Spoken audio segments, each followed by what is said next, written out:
Olá, sejam bem-vindos ao Cenáculo, o canal que vai debater grandes obras e grandes ideias. Todos os sábados temos um novo programa tratando sobre literatura, cinema ou humanidades em geral. Acesse o nosso site www.ocenaculo.com.br e lá você terá todo o nosso conteúdo disponível. Estamos também nas nossas redes sociais, no Instagram, no Facebook e também no nosso canal no YouTube. Acesse e no nosso site temos a seção Apoia-se, onde você pode ajudar o nosso programa contribuindo para que esse programa tenha cada vez mais qualidade e possa seguir adiante. No programa de hoje trataremos sobre um filme de Woody Allen, o filme Maridos e Esposas, da década de 90. Esse filme nós decidimos então por abordar a questão da separação em relação à nossa leitura da semana anterior, que foi da peça teatral de Henrik Ibsen, a peça Casa de Bonecas. Guilherme, tu que é um entusiasta da obra, mesmo da figura de Woody Allen, o que tu pode falar do Woody Allen para nós e principalmente sobre a sua produção cinematográfica?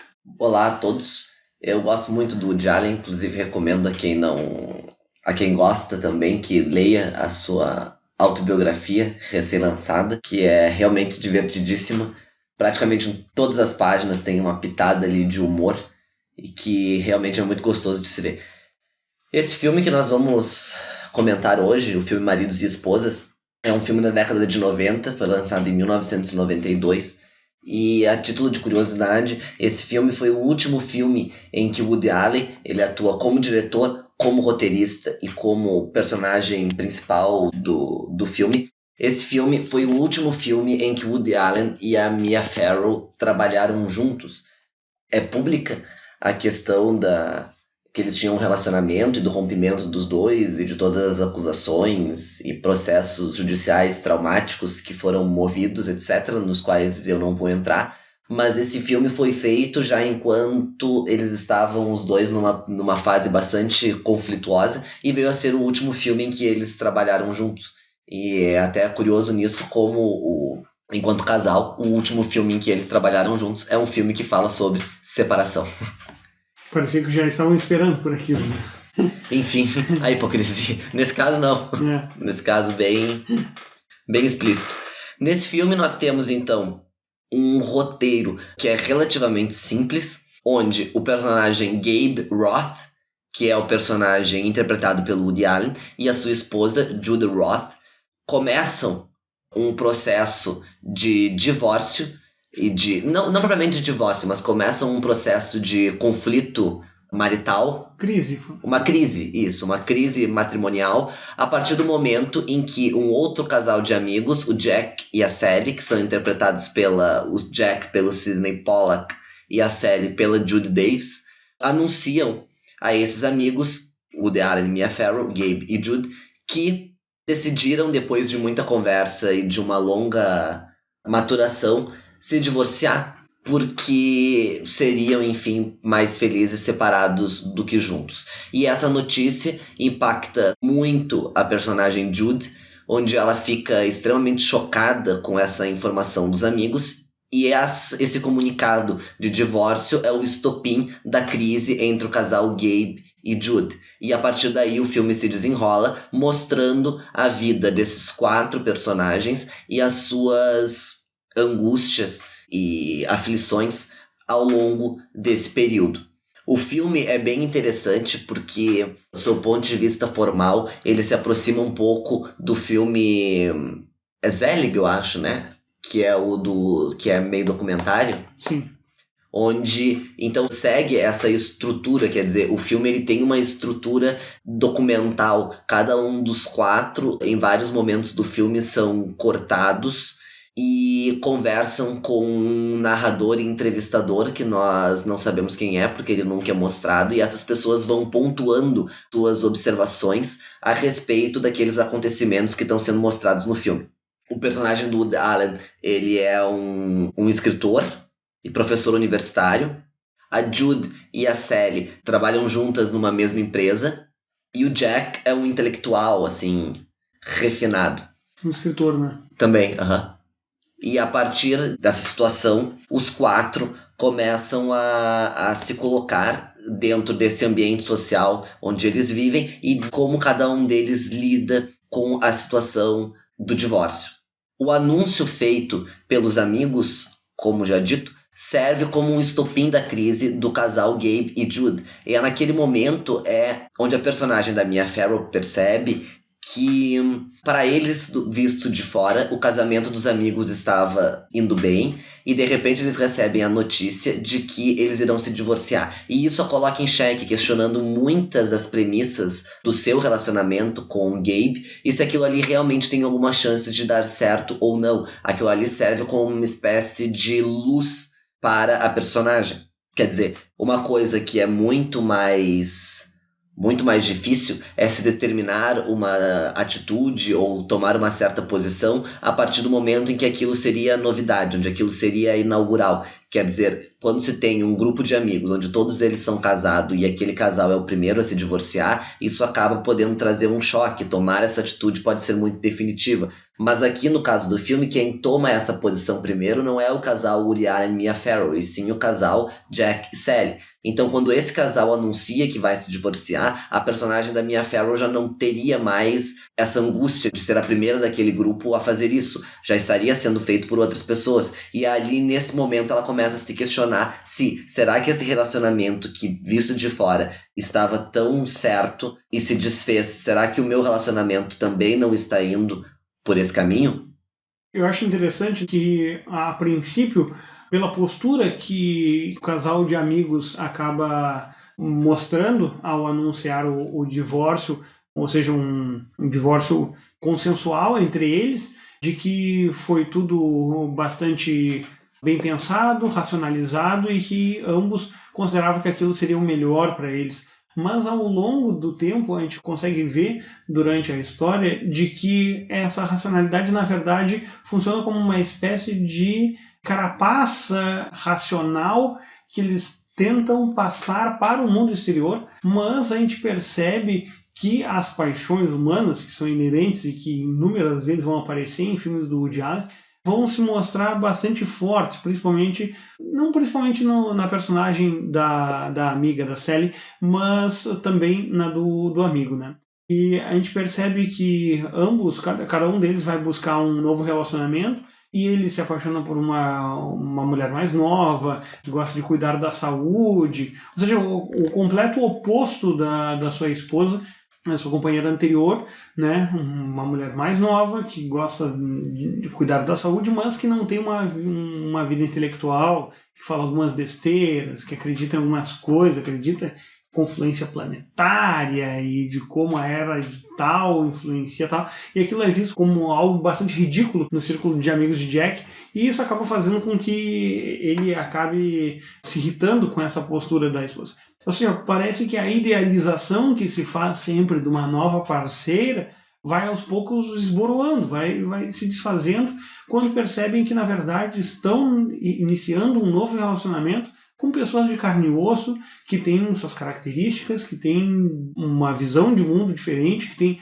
virtudes diferentes e que têm defeitos diferentes. E que é necessário uma espécie de maleabilidade no relacionamento sentimental para que o relacionamento vá para frente. Mas como ambos já estavam acostumados, cada um com o seu parceiro, parece que nada muito satisfaz a eles, e então acaba se volta a vaca fria no início do filme, e eles voltam a ficar juntos, né? Então isso me parece bastante interessante, a questão de como um casal ele se coloca para o casal de amigos, e como eles são realmente entre quatro paredes. Essa delimitação bastante tensa entre o que é mostrado exteriormente e o que acontece interiormente, né? Que vai ser algo que a gente vai ver bastante no caso de Bonecas, ou seja, de um casamento que aparentemente é feliz, mas que tem o seu germe da destruição inserido nele durante anos e que depois explode na saída de Nora da sua casa.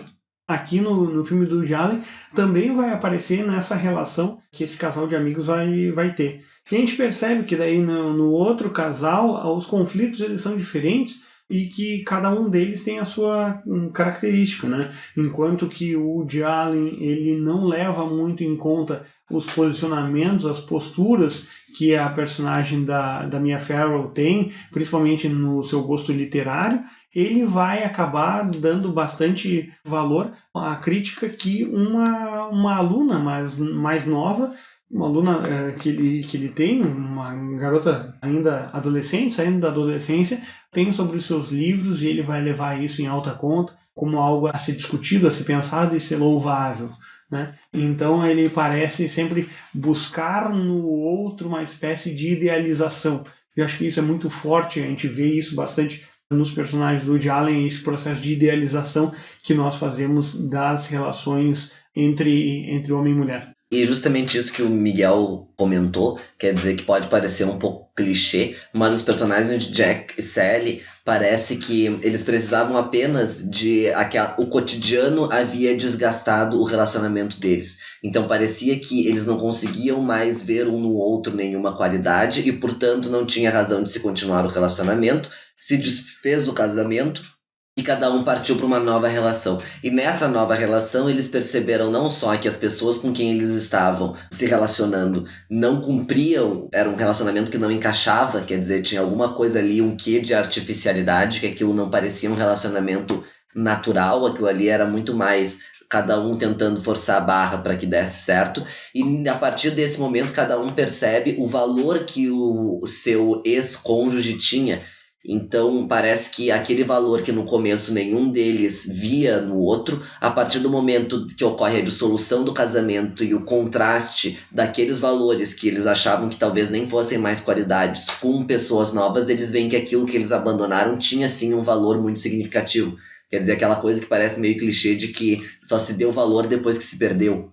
Algo bastante mimético, né? Algo bastante mimético, exatamente.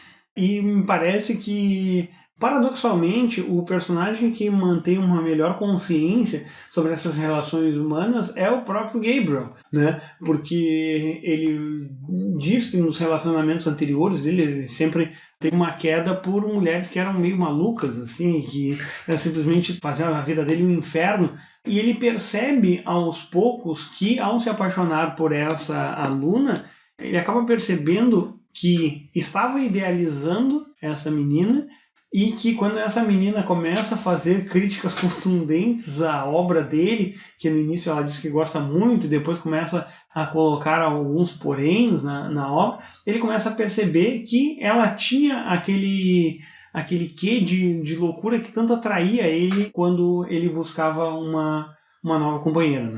E o próprio, um dos entrevistados por esse narrador, entrevistador, é o primeiro marido da personagem da Mia Farrow. Exato. E ele é muito divertido porque ele faz apontamentos sobre a personalidade da personagem e essas características que ele destaca ali, no momento percebe-se que elas não são vistas pelo personagem do Gabriel, que é o segundo marido dela, interpretado pelo Woody Allen. Ele não consegue ter aquela mesma visão que o primeiro marido tinha. Então o primeiro marido diz assim: é curioso porque ela sempre se coloca numa posição de vítima, de modo a que aquela coisa que ela quer que seja feita seja efetivamente feita, mas sem que ela passe a impressão para a pessoa de que a pessoa está fazendo porque ela está mandando. Ela está fazendo uma chantagem emocional até com que a pessoa faça aquilo que ela quer. Exatamente, ela faz uma chantagem soft, se colocando como vítima daquela posição, de modo a conseguir obter aquilo que ela deseja. E isso vai aparecendo ao longo do filme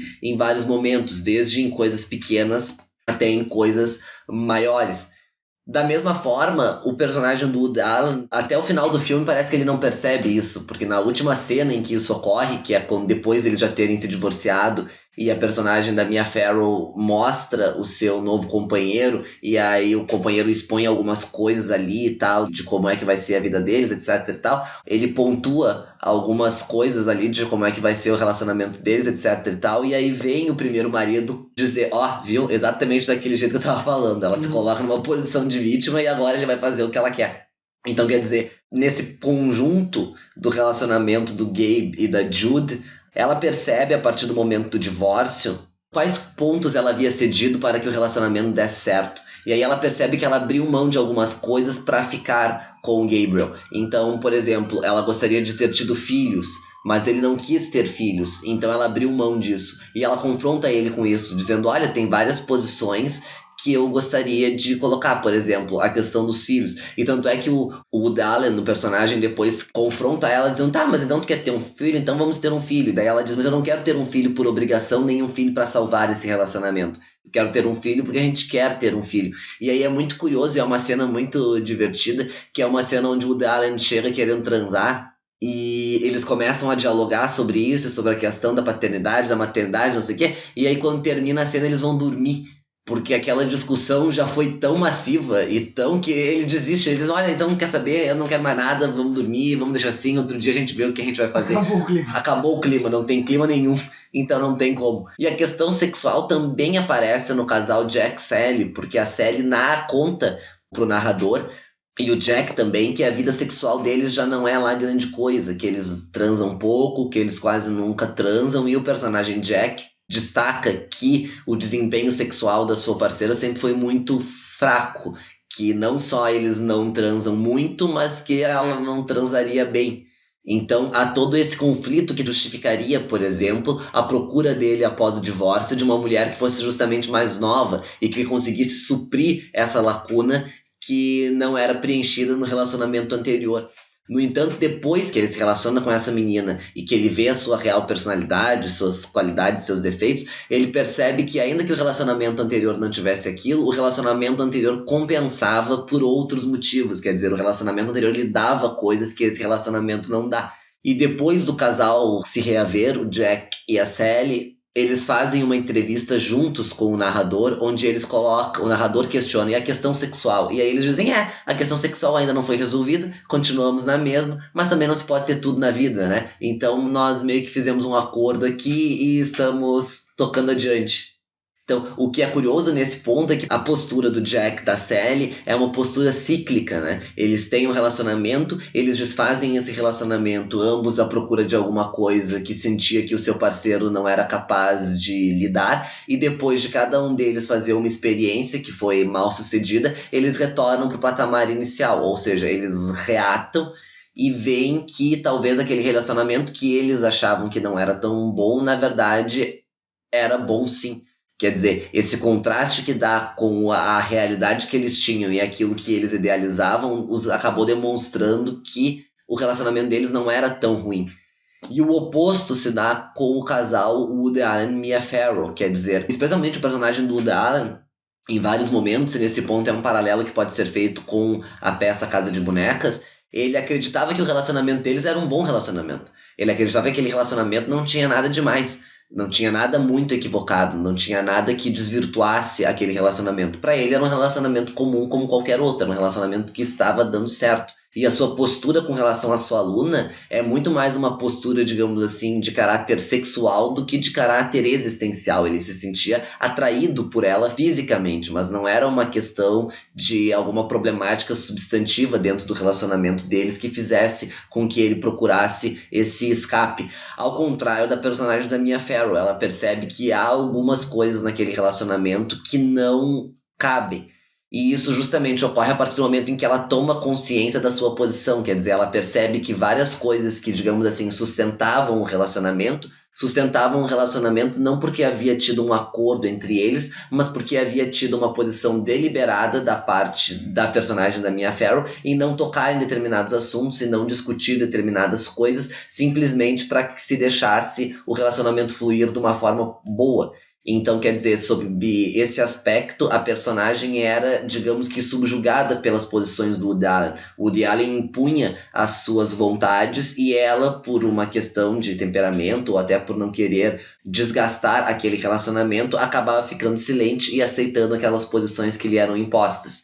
E depois de um momento ela percebe que isso não é mais o que ela quer. Ela quer fazer as coisas que ela efetivamente quer fazer e não as coisas que outro quer que ela faça. E isso acaba se aproximando bastante do Caso de Bonecas, justamente pelo posicionamento de Thorvald em relação à Nora, né? Então, nesse sentido, essa obra se insere dentro de uma tradição já de filmes do Woody Allen, onde tratam dessa questão do relacionamento. e da complexidade do relacionamento humano. Quer dizer, tirando as suas primeiras comédias lá de Bananas, esses filmes, isso tudo que você quis saber sobre sexo, nunca teve coragem de perguntar, etc. Mas os seus grandes filmes da década de 70, Manhattan, Annie Hall, trazem ali uma questão de conflito em relacionamentos. E os próprios filmes da década de 80, que são esses filmes onde ele começou a trabalhar com a Mia Farrow, vários deles trazem essa problemática da fragilidade de certos relacionamentos conjugais. Por exemplo, Hannah e Suas Irmãs, que é um excepcional filme do Woody Allen. Inclusive é um filme onde a Mia Farrow interpreta uma atriz, e no filme essa atriz havia interpretado a personagem Nora nos palcos, que é a personagem da Casa de Bonecas. Nesse filme também nós vemos ali que dentro do espectro familiar de Hannah e suas irmãs, todas elas passam por problemas conjugais, quer dizer, há a personagem que tem o marido, mas o marido é apaixonado pela irmã. A outra personagem tem um relacionamento ali com um personagem que é interpretado pelo Max von Sydow e acaba o abandonando também por achar que aquele relacionamento já não condiz. A outra irmã procura desesperadamente alguém para que ela possa sair, enfim, se relacionar. Acaba saindo, inclusive, com o personagem do Woody Allen, que havia sido primeiro marido da sua irmã. Quer dizer, nesse filme também há uma demonstração não só da fragilidade dos relacionamentos, mas como às vezes as atitudes que são tomadas dentro desse relacionamento e dessa aparência de normalidade às vezes não se concretiza. Quer dizer, uma das irmãs era casada e acabou se divorciando. A outra irmã, apesar de ter sido traída pelo marido, acaba permanecendo com ele. Quer dizer, essa problemática que é colocada por ele, especialmente no sentido de que há uma certa similitude nos relacionamentos, mas também há certas particularidades que fazem com que aquele relacionamento seja único, porque aquelas pessoas são únicas.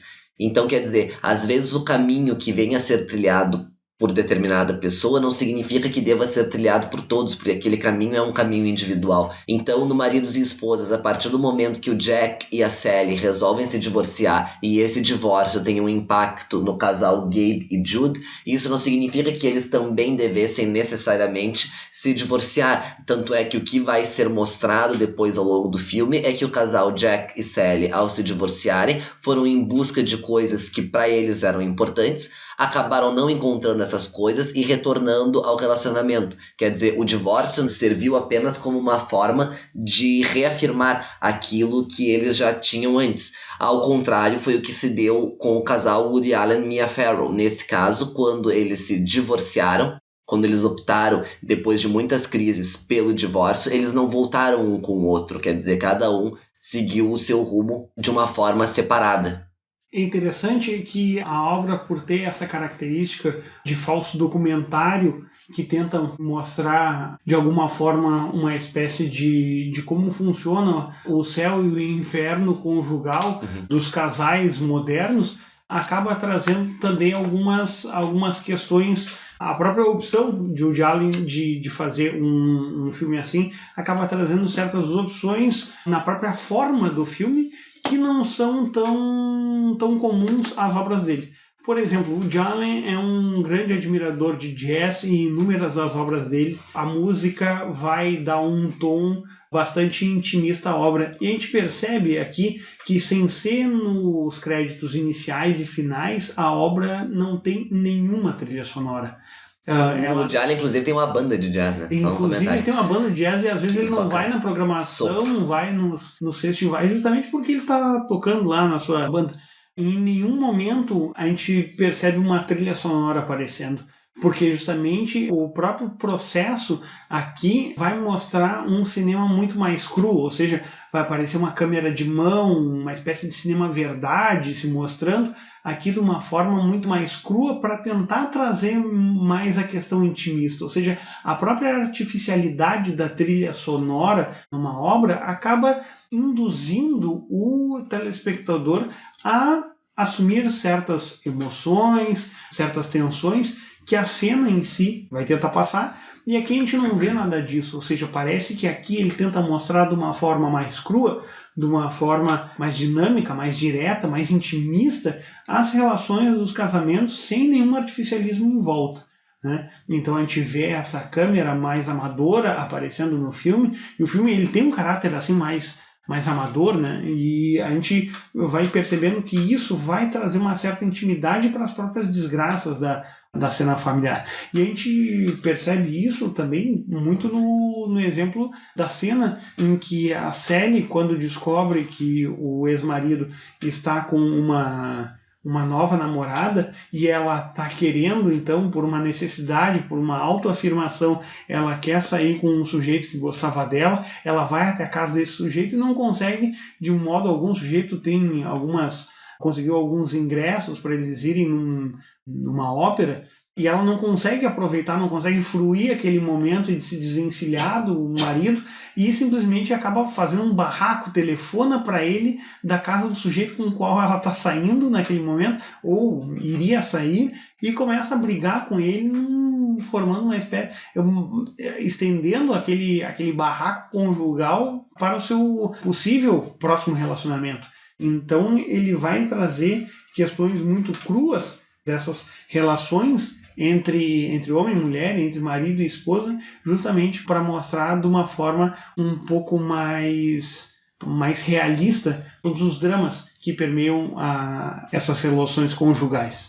E ainda sob o aspecto formal, há 2 pontos que são interessantes de se destacar, que um deles é essa questão de mostrar o filme como um documentário, porque em vários momentos, cada um dos 4 personagens principais vai dar a sua visão sobre determinado assunto.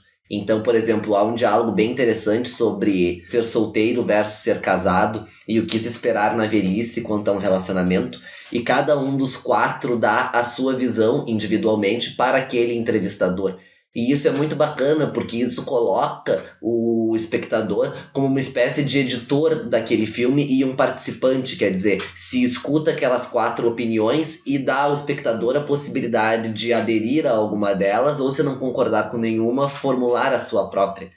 Isso é algo que o Woody Allen ele acaba buscando, ou seja, parece que ao final de observar todos os relatos dos 4 e a posição de cada um deles, a visão de mundo de cada um deles em relação aos relacionamentos, vai criar no telespectador uma espécie de universo mais completo, de visão mais completa de mundo, mais abrangente sobre o que é um relacionamento e quais são os problemas e as vantagens do relacionamento. E isso daí provavelmente deve ser adaptado. O Woody Allen era grande fã de Akira Kurosawa, e isso se mostra bastante, por exemplo, lá em Rashomon, né? Onde a gente tem inúmeras visões diferentes sobre um conflito, sobre um crime, e que nenhum deles consegue fechar o quebra-cabeça sobre como esse crime aconteceu. E só o telespectador consegue entender de uma forma mais holística, mais universal a história, justamente porque conseguiu compilar essas visões todas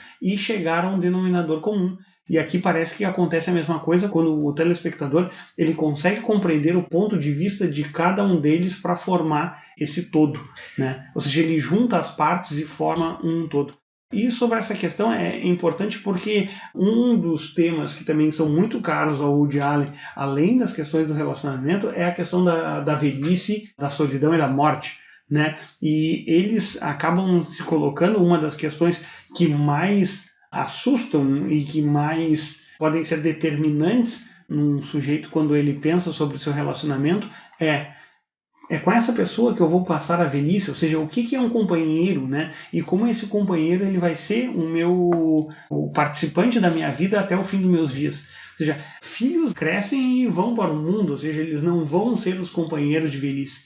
Quem são os companheiros de velhice são maridos e esposas, né? E parece que essa questão da solidão na velhice é colocada inúmeras vezes em cada um desses personagens, onde eles se preocupam com isso. Ou seja, como é que eu vou acabar os meus dias e com quem eu vou acabar? Ninguém quer acabar na solidão, e isso acaba aparecendo de uma forma bastante latente na obra. Exato, e também o questionamento de é isto que eu quero para a minha vida? Quer dizer, o personagem do Jack, por exemplo, depois de ter passado certas vergonhas com a sua nova namorada no encontro com os amigos. Essa cena é engraçadíssima. Essa cena é engraçadíssima, é muito boa a cena. Ele força, depois dela ter dito um monte de bobagem pros amigos dele, ter dito coisas absurdas, ele fica chocado e diz pra ela, não, nós vamos embora. E aí quando eles estão saindo, né, ele determina que ela entre no carro e aí ela não quer entrar no carro. E aí ele grita, entre no carro, entre agora no carro que eu estou mandando sua maluca. E daí ela não entra e ela sai. E aí ela grita na frente da casa dizendo... Como se estivesse sendo espancada. Como se estivesse sendo espancada, como se ele estivesse fazendo uma coisa horrível com ela. E aí os amigos saem da casa pra assistir aquela cena deplorável. E aí ele fica com mais vergonha ainda, quer dizer, não bastasse a vergonha que ela tinha, o embaraço que ela tinha causado lá dentro, ela ainda faz mais um escândalo na rua e ele tem que passar por mais uma situação de vexame. E quer dizer, aí nesse momento ele até se questiona de que com a Sally ele não estaria passando por isso. Então, quer dizer, aí entram esses questionamentos de eu não vejo uma continuidade com esta pessoa, quer dizer, esta pessoa não é a pessoa que eu quero estar para o resto da minha vida. Esta pessoa é uma aventura momentânea que não vai levar a lugar algum. Da mesma forma, a personagem Sally percebe que ela tem uma personalidade, assim, pode-se dizer, bastante neurótica em vários pontos, e ela percebe que o marido, apesar dos pesares, ele a compreendia e a aceitava daquela forma, e por mais que o relacionamento não fosse o melhor relacionamento do mundo, eles conseguiram fazer ajustes de modo a que andasse de uma forma agradável. Então, a partir daquele momento, ela percebe também que a sua personalidade exige uma certa adaptação e que ela já tinha isso com o anterior marido e que ela não sabia se ela teria isso com outra pessoa de novo ou não. E ainda um comentário sobre o aspecto formal da obra é que, visto por muitas pessoas, o filme pode parecer quase que um filme amador sob alguns aspectos. A forma como o Woody Allen filma é com a câmera na sua mão o tempo todo. Então a câmera não fica aquela câmera parada que vai registrar a cena como um todo. Ela se movimenta muito, muito mesmo. As cenas na discussão dele com a Mia Farrow, que a câmera cambaleia muito, que a câmera gira em 360 graus. Quer dizer, dá a impressão hoje em dia de que aquilo ali estava sendo gravado por alguém com um celular na mão em alguns momentos. Em outros momentos, por exemplo, se vê que não há uma edição muito forte ou uma preocupação em cortar determinadas coisas. Eles estão caminhando e a câmera pega um poste e o ator fica atrás daquele poste. Em outro momento, eles estão dentro de um restaurante conversando e também passa pela frente da câmera um passante e aquilo não é cortado.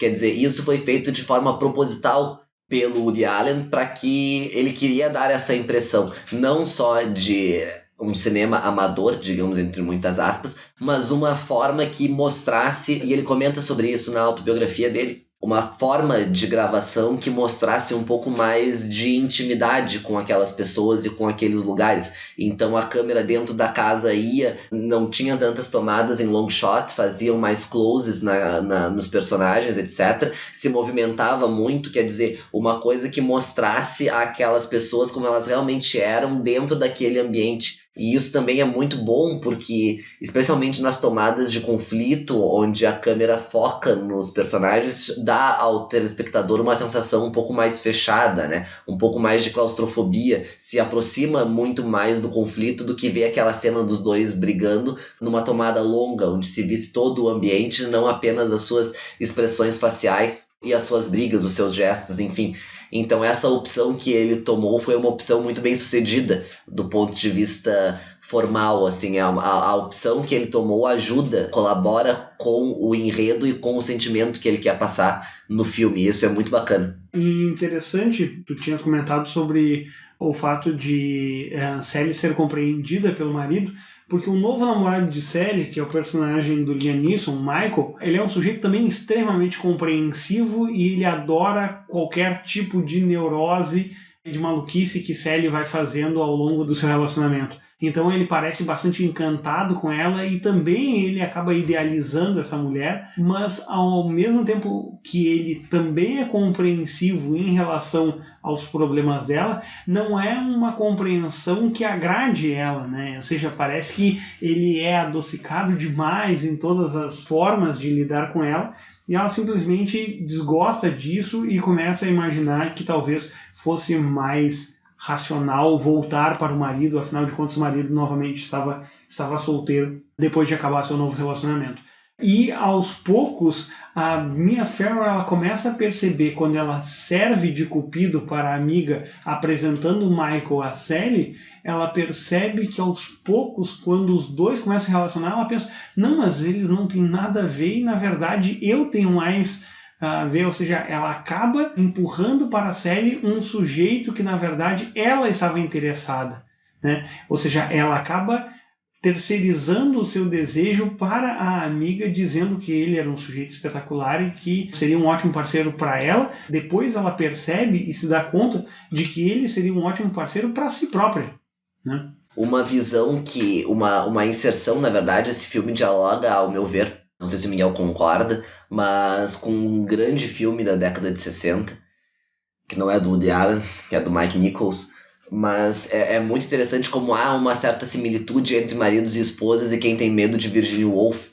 porque é a partir da visita daquele casal que os personagens principais do Quem Tem Medo de Virginia Woolf começam a ter uma posição de conflito um com o outro com relação àquele relacionamento, e é a partir dessa visita desse casal que aflora toda a discussão entre eles, e a partir daquele momento, até uma parte do filme, um certo jogo de aparências, e depois daquilo as máscaras caem e aí todos eles se mostram como eles verdadeiramente são, e a partir daquele momento o conflito passa a emergir. Claro, é uma proposta bem diferente do Maridos e Esposas sob certos aspectos, porque no Quem Tem Medo de Virginia Woolf o filme inteiro se passa numa noite, então é um espaço de 5, 6 horas que é mostrado ali, né, até das 10 da noite, que é quando o casal sai da casa do pai da Elizabeth Taylor até o amanhecer do dia seguinte, mas nessa noite foi uma noite muito louca. Sim, muito. E isso também me faz lembrar um outro filme do Roman Polanski, chamado Deus da Carnificina, que também as máscaras caem, só que numa outra proposta muito mais cínica de mostrar que o relacionamento de 4 pessoas, 2 casais que pareciam muito equilibrados e que tentam discutir a princípio um conflito entre os filhos, ou seja, um menino acaba batendo no outro na saída da escola, e daí os 2 casais, os pais de cada uma dessas crianças, vão conversar sobre essa situação e tentar chegar a um acordo sobre o que aconteceu. Aquilo acaba se tornando um grande pretexto para uma grande lavação de roupa suja, né? Entre eles, e isso acaba fazendo com que as máscaras caiam em momentos em que marido e esposa começam a atacar a si próprios, mas no momento em que o casal que está assistindo tudo aquilo começa a tomar partido entre um e outro, eles começam a defender marido e esposa novamente. Não, como é que tu está atacando minha esposa assim, sendo que tu nem conhece? Quem pode atacar minha esposa sou apenas eu, afinal de contas eu a conheço. Tu é um estranho, não pode atacar minha esposa. A personagem da Jude Foster nesse filme é excepcional. Os 4 personagens ali, os 4 atores estão muito bem. Os 4 atores estão muito bem. Muito bem, e é um filme que também a gente recomenda muito, esse Deus da Carnificina. É um filme pouco conhecido do Polanski, mas é um filme brilhante, assim, onde os atores estão magistrais, tanto na interpretação quanto na própria visão cínica assim, da vida de cada um deles. E só para concluir, não falando sobre maridos e esposas, mas só fazendo um link com Casa de Bonecas, que nós havíamos tratado na semana passada, e eu queria ter falado isso e eu acabei esquecendo, mas há várias adaptações, para quem tiver interesse, há várias adaptações cinematográficas de Casa de Bonecas. A primeira adaptação se deu em 1917, que é uma adaptação feita num curta-metragem, e de lá até hoje em dia foram inúmeras adaptações feitas. A mais famosa talvez seja, que é bem difícil de encontrar, mesmo em sites especializados, etc. Mas talvez a mais famosa e mais elogiada pela crítica seja o Casa de Bonecas, dos anos 70, que foi feito com a Jane Fonda no papel da Nora. E mais recentemente, e isso se encontra facilmente no YouTube, para quem tem interesse, há uma adaptação da obra que foi feita para a TV pela BBC de Londres. Não tem... Os atores não são assim grandes atores, nem atores reconhecidos, mas é uma montagem que se fez e que se pretende... se pretende bem fiel ao texto do Ibsen. Então, para quem tiver interesse, se se colocar no IMDb ali, Casa de Bonecas, vocês vão ver que aparece um catálogo com mais de 15 filmes feitos de adaptações dessa peça do Ibsen. Então, recomendo que quem leu e gostou, quem não leu, mas quer ver o filme, e quem leu e quer ver o filme, enfim, assistam ali, porque quem gosta de cinema, enfim, há uma série de adaptações dessa peça.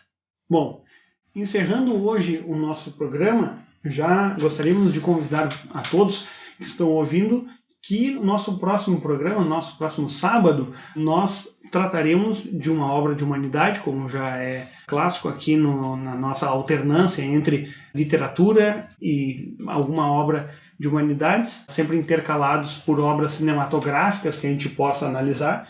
Vamos tratar de um livro de filosofia, de um filósofo romeno chamado Constantin Neucker, que criou uma das grandes obras da filosofia romena e que analisa de forma bastante global certos problemas espirituais da nossa sociedade contemporânea. O livro As 6 Doenças do Espírito Contemporâneo, de Constantin Neucker, então vai ser nosso objeto de análise e estudo na nossa próxima semana. Gostaríamos de convidá-los, então, para a semana que vem, esse nosso novo programa sobre Constantin Neucker. Agradecemos, até semana que vem. Muito obrigado, nos sigam nas nossas redes sociais e também no YouTube. Muito obrigado e até a próxima. Muito obrigado a todos, valeu.